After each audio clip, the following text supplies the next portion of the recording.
चंदनपुर गांव में ब्रजभूषण नामक एक जमींदार अपनी पत्नी चंद्रप्रभा और दो बेटे आलोक और सोमेश के साथ रहता था। ब्रजभूषण की ईश्वर में बहुत अधिक आस्था थी तथा वह दान भी बहुत अधिक किया करता था। अपने पूर्वजों के द्वारा छोड़ी गई धन संपत्ति को वह दान में खर्च करता रहता था। यह बात उसकी पत्नी चंद्रप्रभा को बिल्कुल भी अच्छी नहीं लगती थी। एक दिन वह ब्रजभूषण से कहती है, देखिए, अगर आप यूं ही सारी दौलत इस तरह से दान में लुटाते रहोगे तो हमारे बच्चों के लिए क्या बचेगा? वे कल को किसके आगे हाथ फैलाएंगे? ईश्वर में मेरी भी आस्था है। मैं मानती हूँ कि दान करना चाहिए, लेकिन हमें अपने बच्चों का भविष्य भी तो सुरक्षित करना चाहिए और पूर्वजों की संपत्ति को अपने बेटों को सौंपना हमारा फर्ज है। चंद्रप्रभा, तू नहीं जानती, मुझे दान करने से जो असीम सुख की प्राप्ति होती है वह अन्य किसी कार्य के करने से नहीं होती है। तू बेटों की चिंता मत कर, वे अपना भविष्य स्वयं बना लेंगे। ब्रजभूषण अपनी पत्नी की बात नहीं मानता है और कुछ ही वर्षों में अपनी सारी जमा पूंजी दान में खर्च कर देता है। उसके बाद वह अपनी जमीन के एक हिस्से को बेचने की तैयारी कर लेता है। चंद्रप्रभा को जब यह बात पता चलती है तो वह कहती है, आपने पूर्वजों का सारा रुपया पैसा यूं ही खर्च कर दिया, लेकिन मैं अब आपको जमीन बेचने नहीं दूंगी। अब आप इस जमीन को 3 हिस्सों में बांट दीजिए। 2 हिस्से हमारे बेटों के और 1 हिस्सा आपका होगा। आप अपने हिस्से का चाहे कुछ भी करिए, मुझे इससे कोई फर्क नहीं पड़ता। कम से कम मेरे बेटों की जमीन तो सही सलामत रहेगी। ब्रजभूषण अपनी जमीन को 3 हिस्से में बांट देता है। उसका छोटा बेटा सोमेश तो उसकी बात मानता था, लेकिन बड़ा बेटा आलोक समझता था कि आस्तिक होने से दान धर्म में बहुत अधिक धन लुटाना पड़ता है, इसलिए वह संपत्ति की रक्षा के लिए नास्तिक बन जाता है। छोटा बेटा सोमेश अपने पिता के साथ ही रहता है, परंतु आलोक अपने पिता से अलग रहने लगता है। उसे खेती पर भरोसा नहीं था, इसलिए गांव में वह एक छोटा सा व्यापार शुरू कर लेता है। 1 साल में उसे व्यापार में काफ़ी मुनाफा होता है और वह काफ़ी अमीर हो जाता है। उधर दूसरी तरफ ब्रजभूषण अपनी और सोमेश की ज़मीन बेच चुका था और अब उसके पास खाने के लिए भी कुछ नहीं बचा था। वह दूसरों से मदद मांगता था, परंतु कोई भी उसकी मदद नहीं करता था। अब उसकी समझ में आ चुका था कि अपनी क्षमता से बढ़कर दान देना ठीक नहीं है। जब उसके पास कोई दूसरा चारा नहीं रहता है तो वह सपरिवार बड़े बेटे आलोक के पास जाकर कहता है, बेटा आलोक, तुम्हारे अंदर जो दूरदर्शिता थी वह मुझ में नहीं थी। मुझे थोड़े से पैसे उधार दे दो। मैं और सोमेश मिलकर कोई व्यापार शुरू कर लेंगे और कुछ ही दिनों में तुम्हारे सारे पैसे लौटा देंगे। पिताजी, अभी आपके पास पैसे नहीं हैं, इसलिए आप ऐसी बातें कर रहे हो। पैसे हाथ में आ जाएंगे, फिर आप अपने उसी पुराने रवैये पर आ जाओगे। इसलिए आप सब मेरे साथ यहीं रहो। मैं आपसे वादा करता हूँ कि आपको किसी प्रकार की कोई कमी नहीं होने दूंगा, लेकिन मेरी शर्त यह रहेगी कि यहाँ रहकर आप में से ना तो कोई भी भगवान की पूजा करेगा और ना ही दान धर्म का कार्य करेगा। बेटा, नास्तिक होते हुए तूने हमारी बहुत इज्जत की और बहुत ही अच्छी खातिरदारी की, लेकिन जब तक मैं जीवित हूँ भगवान की भक्ति के बगैर मुझसे नहीं रहा जाएगा। तू खुश रह बेटा। ब्रजभूषण अपनी पत्नी चंद्रप्रभा और बेटे सोमेश को लेकर अपने घर आ जाता है, लेकिन उसे इस बात से बहुत ठेस पहुंचती है कि उसके बेटे ने उसकी मदद करने से मना कर दिया। वह इस सदमे में बीमार हो जाता है। पैसों की तंगी और ब्रजभूषण की बीमारी के कारण चंद्रप्रभा और सोमेश बहुत दुखी हो जाते हैं। कई दिनों के बाद भी उनकी सेहत में कोई सुधार नहीं हो पाता है। उन्हीं दिनों एक महात्मा ईश्वर भक्ति के प्रचार प्रसार के लिए चंदनपुर गांव में आते हैं। वह महात्मा अनेक रोगों का इलाज भी करते थे। उनकी प्रसिद्धि सुनकर ब्रजभूषण को उन्हें दिखाया जाता है। प्रणाम बाबा। बाबा, मेरा बड़ा बेटा नास्तिक बन गया है। वह ईश्वर में विश्वास नहीं करता है। मुझे इस बात से गहरा सदमा लगा जब उसने कहा कि वह हमारी मदद तभी करेगा जब हम भी ईश्वर को मानना छोड़ देंगे।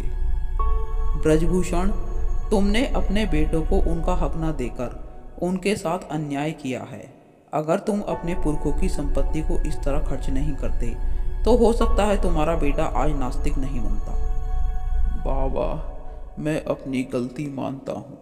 मुझे ऐसा नहीं करना चाहिए था। कल तक जितने लोगों की मैंने मदद की, उनमें से किसी ने भी आज गरीबी में मेरी मदद नहीं की। उसके बाद महात्मा ब्रजभूषण के इलाज के लिए एक खास किस्म की जड़ी बूटी बताते हैं जो काफ़ी महंगी होती है। इलाज के खर्चे को सुनकर चंद्रप्रभा और सोमेश के पैरों के नीचे की ज़मीन खिसक जाती है। उनके लिए इतने पैसों का जुगाड़ करना बहुत ही कठिन था। पिता की बीमारी की खबर जब आलोक तक पहुंचती है, तब वह उन महात्मा के पास आता है। प्रणाम बाबा। बाबा, मेरे पिता के इलाज के लिए जितने भी रुपए की ज़रूरत हो वह मैं आपको दूंगा। आप मेरे पिता का इलाज कर दीजिए। बेटा, मैं अपनी तरफ से पूरी कोशिश करूंगा तेरे पिता को स्वस्थ करने की, परंतु तुझे मंदिर जाकर अपने पिता के स्वस्थ होने के लिए सच्चे मन से ईश्वर से प्रार्थना करनी होगी। बाबा, आप यह पैसे रख लीजिए, पर मैं मंदिर जाकर भगवान से प्रार्थना नहीं करूंगा क्योंकि मैं भगवान को नहीं मानता। इतना कहकर आलोक वहाँ से चला जाता है। महात्मा ब्रजभूषण का उपचार करना शुरू कर देते हैं, लेकिन उसकी हालत में कोई सुधार नहीं होता है। कुछ दिनों के बाद ब्रजभूषण की हालत बहुत ज़्यादा गंभीर हो जाती है और उसके जिंदा रहने की कोई उम्मीद नहीं दिखाई देती है। मैंने अपनी तरफ से पूरी कोशिश की, लेकिन ब्रजभूषण की हालत में कोई भी सुधार नहीं दिखाई दे रहा है। अब कोई चमत्कार ही इसे बचा सकता है। ब्रजभूषण की पत्नी चंद्रप्रभा और बेटे सोमेश को बहुत बड़ा धक्का लगता है। उधर आलोक भी अपने पिता की हालत से बहुत दुखी हो जाता है। बेटा, बाबा ने कहा है कि तेरे पिता अब कुछ ही पलों के मेहमान हैं। नहीं माँ, आप चिंता मत करो, पिताजी को कुछ नहीं होगा। इतना कहकर आलोक मंदिर की तरफ जाता है। तभी कुछ लोग उसे मंदिर में जाने से रोक लेते हैं। अरे, ये नास्तिक मंदिर में नहीं जा सकता। यह भगवान को नहीं मानता है, इसे मंदिर में मत जाने दो। मेरे पिताजी बहुत बीमार हैं, कृपया मुझे मंदिर में जाने दो। मैं उनकी सलामती के लिए भगवान से प्रार्थना करना चाहता हूँ। मुझे मत रोको, मैं आपके हाथ जोड़ता हूँ। बड़ा आया भगवान से प्रार्थना करने वाला।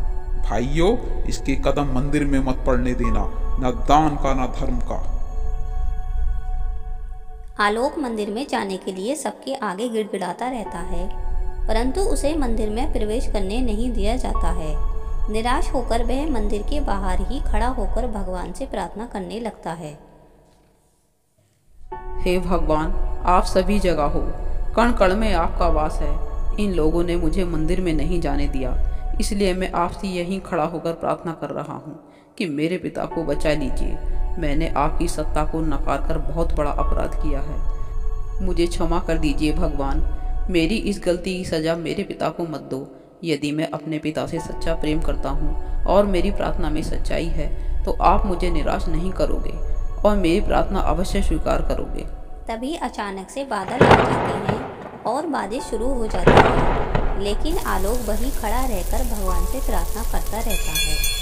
तभी एक चमत्कार होता है और उसके पिता की सेहत में सुधार हो जाता है। चंद्रप्रभा, बेटा सोमेश।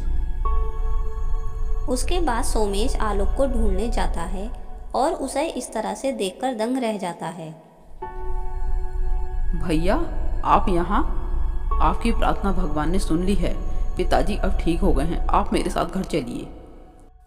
आलोक ईश्वर को धन्यवाद देकर अपने पिता के पास आ जाता है। घर आकर सोमेश अपने माता पिता को सारी बात बता देता है। सारी बात सुनकर ब्रजभूषण कहता है, बेटा, तूने मेरे लिए ईश्वर से प्रार्थना की। कल तक तू जिस ईश्वर को मानता तक नहीं था, उसके आगे आज तूने सिर झुकाया। बेटा, तेरी प्रार्थना की वजह से ही आज मुझे नया जन्म मिला है। अब मुझसे वादा कर कि कभी ईश्वर से मुंह नहीं मोड़ेगा, हमेशा ईश्वर में आस्था रखेगा।